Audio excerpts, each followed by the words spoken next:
Baik, bismillahirrahmanirrahim. Assalamualaikum warahmatullahi wabarakatuh. Hari ini saya sedang bersama Kepala Dusun Lantan Daya, Bapak Suryadi. Alhamdulillah.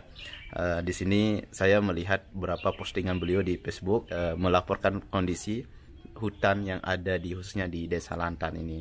Nah, saya cukup penasaran dengan itu dan saya ingin bertemu langsung kepada beliau, dan alhamdulillah hari ini kesampaian untuk bertemu langsung, dan kita ingin tanya sebenarnya dari Pak Kadus sendiri, sebenarnya bisa digambarkan Bang terkait dengan kondisi hutan yang ada di khususnya yang ada di daerah Lantan ini seperti apa gitu. Baik, terima kasih Bang Mahmud. Waalaikumsalam warahmatullahi wabarakatuh. Terima kasih atas kesempatan yang telah diberikan. Jadi terkait dengan kondisi hutan khususnya Desa Lantan, sebelumnya saya perkenalkan diri, saya Suryadi, salah satu tokoh pemuda dan sekaligus pemerhati lingkungan yang ada di kawasan utara. Jadi terkait dengan kondisi hutan kita yang ada di Desa Lantan ini, bisa dibilang sangat memprihatinkan kondisinya. Aktivitas illegal logging, aktivitas pembukaan lahan, kemudian penebangan hutan, kemudian pembakaran sangat marak sekali terjadi di kawasan ini, terutama di kawasan Rapin HGU. Rapin HGU atau penyangga hak guna usaha di XPT Trisno Kenangan. Yang mana pada kesempatan ini, musim-musim ini sangat memprihatinkan. Pertama, pembukaan lahan secara terus-menerus dilakukan. Kemudian yang sangat kami prihatinkan adalah kondisi saat ini sudah tidak ada lagi pohon yang besar-besar. Jadi pohon-pohon yang besar itu diganti dengan pohon pisang. Nah, jadi itulah latar belakang kenapa kami sangat prihatin dengan kondisi ini. Mau tidak mau kami harus merasa berkewajiban untuk memelihara hutan kami yang ada di sini. Berarti saat ini hutan yang sebenarnya dilindungi sudah bukan seperti hutan sebelumnya. Bukan seperti hutan. Nah, yang dulunya sangat asri ketika kita masuk di kawasan Rapin itu seperti kulkas. Sekarang kita harus siap-siap buka baju karena kepanasan. Dulu pohon apa saja Pak yang yang dulu sebelum dibuka Rapin ini banyak pohon-pohon yang besar kayak beringin yang tidak bisa kita pegang, tidak bisa kita dan juga jenis pohon-pohon yang lain kayak jelatang, pohon-pohon yang penyangga air itu sekarang dibabat habis oleh masyarakat, oknum masyarakat. Oke Bang, nah selanjutnya setelah ada perubahan mungkin kondisi hutan saat ini yang dulu asri, sekarang ini mungkin tidak asli lagi, apa dampaknya yang dirasakan betul sama masyarakat khususnya sekitar yang ada di sini? Ya, jadi terkait dengan dampak lingkungan yang disebabkan oleh kerusakan ini sangat berpengaruh nyata pada kehidupan kita khususnya di kawasan utara yang mana itu adalah sumber mata air kami, baik untuk minum dan sekaligus untuk irigasi. Nah, itu adalah dampak nyata. Pertama, kekurangan debit air kita yang di kawasan utara ini. Nah, jadi untuk minum saja airnya sangat kecil sekali. Kemudian air sungai yang dulunya besar sekarang sangat kecil. Pada intinya sekarang debit air sangat berkurang dan kesulitan air khususnya yang dari sini berarti padahal dekat dengan hutan. Dekat dengan hutan. Tapi itu yang jadi dilema kita. Kita adalah kawasan utara penyuplai air tapi sangat kekurangan air. Berbanding-terbalik. Masalah. Terus selain dari masyarakat Lantan yang memanfaatkan air, sumber-sumber mata air ini siapa saja yang memanfaatkan? Ya, jadi bisa dibilang ini adalah masyarakat khususnya Lombok Tengah yang memanfaatkan air. Yang mana di Lantan ini adalah sumber mata air PDAM yang di Tibu Lempanas, yang saat ini bisa dibilang di atasnya sumber mata air PDAM ini sudah tidak ada lagi hutan. Sudah tidak ada lagi pohon yang besar, sudah ditanami semua oleh pisang, diganti pohon-pohon yang besar itu oleh pisang. Kemudian yang jadi pertanyaannya adalah dari pemerintah ini khususnya yang pengelola kegiatan di kawasan Rapin, kawasan tidak ada pernah peduli sama sekali.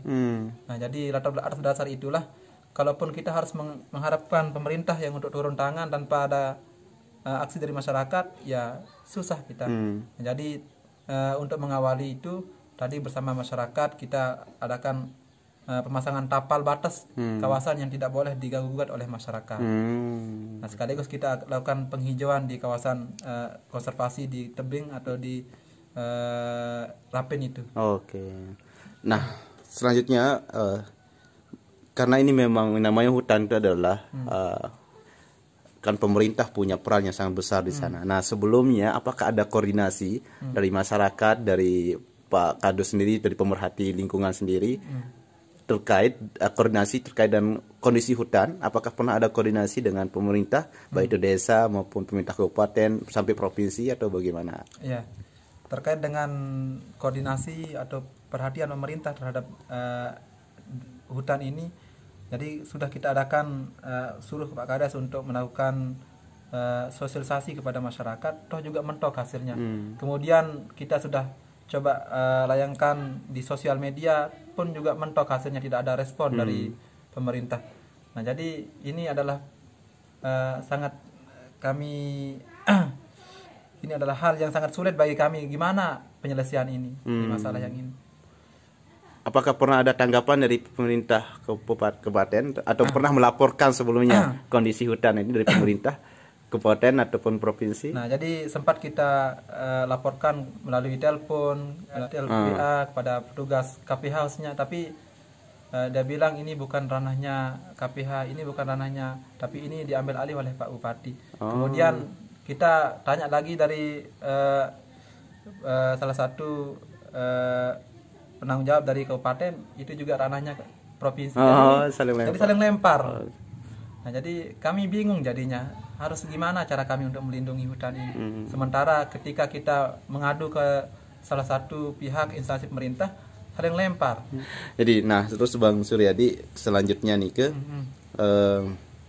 apakah ini sudah termasuk sudah luar biasa parah atau bagaimana Bang, sebelum terlambat? Ya. Jadi bisa dikatakan ini sangat parah, tapi masih ada kesempatan untuk kita melakukan rehabilitasi. Nah, jadi hutan Desa Lantan ini sangat parah. Nah, tapi masih ada harapan untuk kita sama-sama rehabilitasi untuk perbaiki kawasan ini.